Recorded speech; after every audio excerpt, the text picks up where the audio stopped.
days after the image of the Apple's 20-watt charger was shared, Minchiko told clients that while the picture of the 20-watt charger was legitimate, Apple decided not to put it in the box. In fact, Apple will not include any charging brick at all with the iPhone 12 line.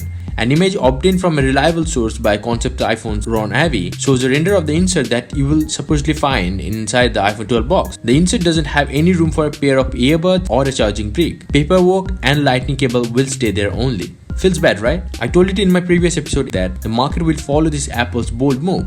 Yes, you were right. Samsung is reportedly going to do the same. ET News claims Samsung is discussing plan to remove the power adapters from smartphone boxes with its extensive network of suppliers. Samsung still hasn't made the final decision though, but the changes could be implemented as soon as next year. The reason is actually the same as Apple.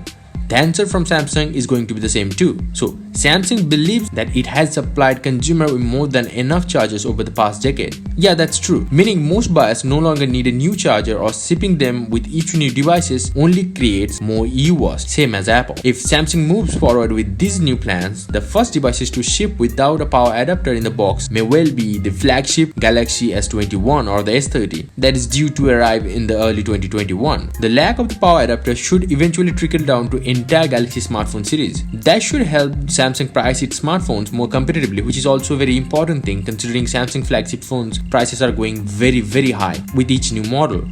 Another upside for the company that it could boost the sales of its official accessories. After all, despite their higher prices, many consumers still prefers to use the official accessories rather than the third-party ones. But unlike Apple, Samsung may not remove its earbuds from its smartphone boxes, but it's still possible they might do it because Samsung's wireless earphones are not as popular as AirPods, so the company could grab the market by doing so.